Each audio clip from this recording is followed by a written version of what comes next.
Hello guys, BS electrical channel पे आपका स्वागत है। आज की वीडियो में हम देखेंगे कि स्विच ऑफ करने के बाद एलईडी लैंप हमारा ग्लो क्यों करता रहता है। ये स्विच ऑफ है और एलईडी लैंप हमारा ग्लो कर रहा है। आप देख सकते हैं इसके पीछे क्या कारण है, इस प्रॉब्लम का क्या सलूशन है। आज की वीडियो में हम देखेंगे, प्रैक्टिकल देखेंगे। उसके पहले आपको मैं सर्किट डायग्राम बना के समझा तो देता हूँ। गाइस मैंने एक छोटा सा सर्किट बनाया है, ये स्विच बोर्ड का सर्किट है। तो इसमें मैं दो कारण बताऊं आपको जिसके कारण एलईडी लैंप ग्लो करता है। सबसे पहले कारण क्या है, इस सर्किट में मैंने दिखाया कि जो फेस है वो स्विच को जा रहा है। इसमें मैंने दो स्विच दिखाई है स्विच बोर्ड के अंदर। एक स्विच है वो मैंने एलईडी लैंप के लिए यूज़ की है, दूसरी स्विच है वो सॉकेट के लिए यूज़ की है। तो हमारा मेन पर्पज़ तो यही है कि एलईडी लैंप स्विच ऑफ करने के बाद ग्लो क्यों करता है, इसको हमने बंद करना है। ठीक है, तो जो फेस है वो स्विच को दिया और यहाँ से फेस एलईडी लैंप को चला गया, और जो न्यूट्रल है वो एलईडी लैंप को डायरेक्ट जा रहा है। ठीक है, तो इस केस में क्या होगा, स्विच में जेकर थोड़ी सी लीकेज भी होगी, जेकर स्विच में लीकेज होगी तो थोड़ा सा वोल्टेज तो जाएगा एलईडी लैंप को, जिसके साथ कारण वो ग्लो करने लग जाएगा।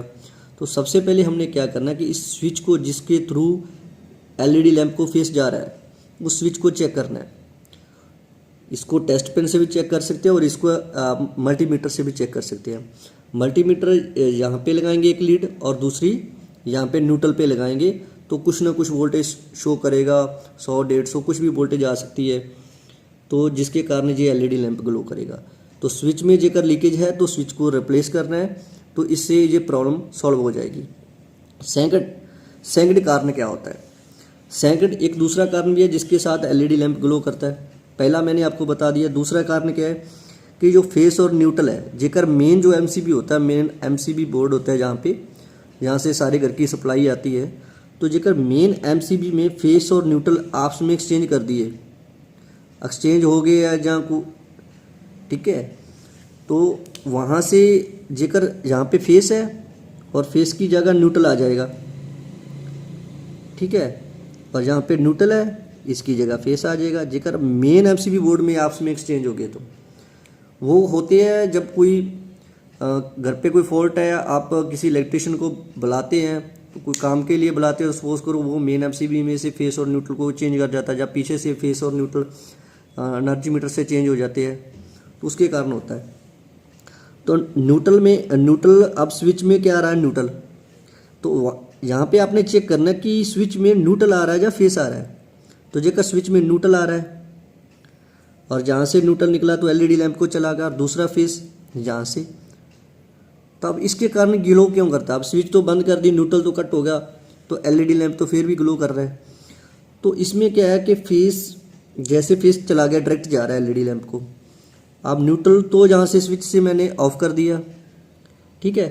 अब क्या है कि जेकर दीवार के जे, क्योंकि जो एलईडी लैंप है ये दीवार के ऊपर लगा हुआ, होल्डर में लगा हुआ है, तो दीवार पे लगा हुआ है, तो इसमें क्या है कि जेकर दीवार के अंदर मॉइस्चर है, बारिश के दिनों में क्या होता है कि जो दीवार है उसके अंदर मॉइस्चर आ जाता है, तो वहाँ से थोड़ा सा अर्थिंग मिल जाता है। फेस इसको डायरेक्ट मिल रहा है, थोड़ा सा अर्थिंग मिल गया तो ये ग्लो करने लग जाएगा। जहाँ फिर बाथरूम के अंदर क्या होता है कि वहाँ पे तो दीवार में मॉइस्चर आ जाता है, तो वहाँ पे भी ऐसे ही होता है, दीवार पे मॉइस्चर मिला, फेस जहाँ से डायरेक्ट जा रहा है और थोड़ा सा अर्थिंग वहाँ से मिल गया, तो एलईडी लैंप थोड़ा सा ग्लो कर रहा है। प्रॉपर न्यूट्रल तो नहीं मिल पाएगा क्योंकि यहाँ से न्यूट्रल हमने स्विच के थ्रू कट कर दिया, ऑफ कर दिया, ठीक है, लेकिन दीवार में थोड़ा सा अर्थिंग मिल रहा है तो उससे ही वो थोड़ा सा ग्लो कर रहा है। ठीक है, तो इस प्रॉब्लम का सोल्यूशन क्या है कि पहले तो स्विच के अंदर आपने देखना है कि न्यूट्रल तो नहीं आ रहा है। अब जेकर न्यूट्रल आ रहा है तो आपने मेन एमसीबी बोर्ड में जाकर फेस और न्यूट्रल को एक्सचेंज कर देना है। गैस आपने इस स्विच के अंदर नहीं चेंज करना है, ठीक है। ऐसा ना हो कि आपने जहाँ से न्यूट्रल है जहाँ पे फेस लगा दिया, ठीक है, ये फेस वाली तार यहाँ पे लगा दी, ठीक है, अब इसमें न्यूट्रल भी आ रहा है, ठीक है। यहाँ पे आकर नहीं चेंज करना आपने, जो मेन जहाँ तो जेकर चेंज करनी है तो दोनों यहाँ पे बोर्ड के अंदर मेन न्यूट्रल और मेन फेस उसको चेंज करना है। या फिर आप यहाँ पे मत चेंज कीजिए कुछ भी, आप सीधा स्विच बोर्ड में जाए, मेन एमसीबी बोर्ड पे जाएं, वहाँ पे जो मेन एमसीबी आ रही है उस मेन एमसीबी में ये जो तार होती है फेस और न्यूट्रल की इनकमिंग वाली, तो वहाँ पे आपस में एक्सचेंज कर दे। न्यूट्रल वाली तार को फेस वाली इधर लगा दें और फेस वाली तार को इधर लगा दें, आपस में एक्सचेंज कर दें। ठीक है, तो इस प्रॉब्लम का सलूशन हो जाएगा। बस आपने ध्यान रखना कि स्विच के अंदर न्यूट्रल नहीं आना चाहिए। ठीक है, मैंने आपको दो कारण बताया और दोनों का सलूशन बताया। पहला कारण ये था कि जो स्विच है उसके अंदर लीकेज हो सकती है, जिसके कारण एलईडी लैंप ग्लो करेगा। तो लीकेज है तो स्विच को चेंज कर दें। इसको चेक आप मल्टीमीटर से कर सकते हैं। और दूसरा है आप टेस्ट पिन से भी कर सकते हैं कि जहाँ पे चेक करेंगे तो थोड़ा सा वो टेस्ट पिन में भी दिखाएगा। ठीक है, लीकेज होगा तो दिखाएगा। दूसरा कारण मैंने आपको बताया था कि जो न्यूट्रल है वो स्विच में आ रहा है, तो स्विच में न्यूट्रल नहीं आना चाहिए। ठीक है, और फेस ही आना चाहिए। तो आप मेन एमसीबी बोर्ड में जाके फेस और न्यूट्रल आपस में एक्सचेंज कर दें, तो इस प्रॉब्लम का सलूशन हो जाएगा।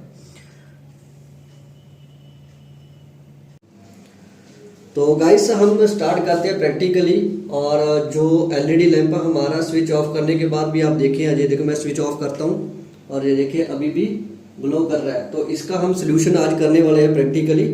तो अभी हम पहले तो इस बोर्ड को हम ओपन कर लेंगे। तो मैंने कुछ पहले से ओपन करके रखा हुआ है। तो गाइस हमने स्विच बोर्ड को ओपन कर लिया है।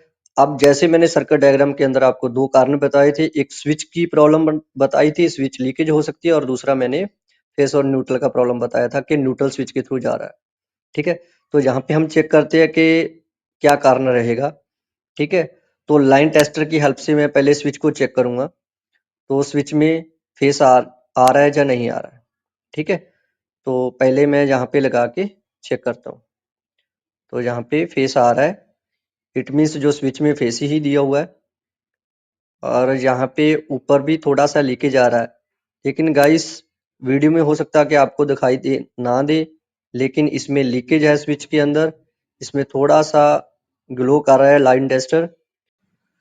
इसको आप मल्टीमीटर की हेल्प से भी चेक कर सकते हैं। अभी मेरे पास मल्टीमीटर अवेलेबल नहीं है, तो मैंने लाइन टेस्टर से ही इसको चेक किया है।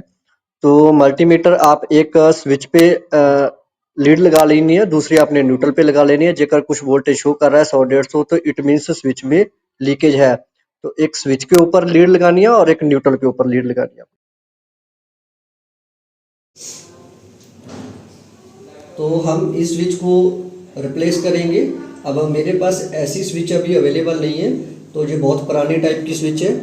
तो इसके साथ जो स्विच है ये फ्री पड़ी हुई है, तो इसको मैं यूज़ कर लूँगा अभी। ठीक है, इससे हमारा काम चल जाएगा। तो यहाँ से ये जो जा रही है ये कहीं यूज़ नहीं की हुई, ये किसी एप्लायंसेस के लिए थी। तो मैं यहाँ से इसका निकाल देता हूँ ऊपर से। अभी मैं आपको लाइव दिखाने वाला हूँ कि कैसे ये प्रॉब्लम का सलूशन होगा। ठीक है, हम लाइव दिखाएंगे आपको। और ये सबसे पहले मैं यहाँ पे इसको कनेक्ट कर लूँगा, इस स्विच से निकाल के इस स्विच के अंदर। और लाइव में गाइस बहुत ध्यान से काम करना है, क्योंकि मेरी तो प्रैक्टिस हो चुकी है।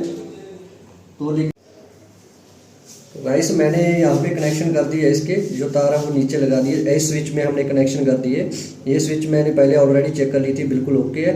अब स्विच मैं दिखा देता हूँ आपको, बंद है, ऑफ कंडीशन में है। और देखो हमारा एलईडी है जो वो भी बिल्कुल ऑफ है। अभी मैं ऑन करूँगा, अभी मैं इसको ऑन करूँगा, ये देखिए ऑन हो गया। अभी मैं इसको ऑफ करूँगा, ये देखिए इसका सलूशन आपको मिल गया है ऐसे।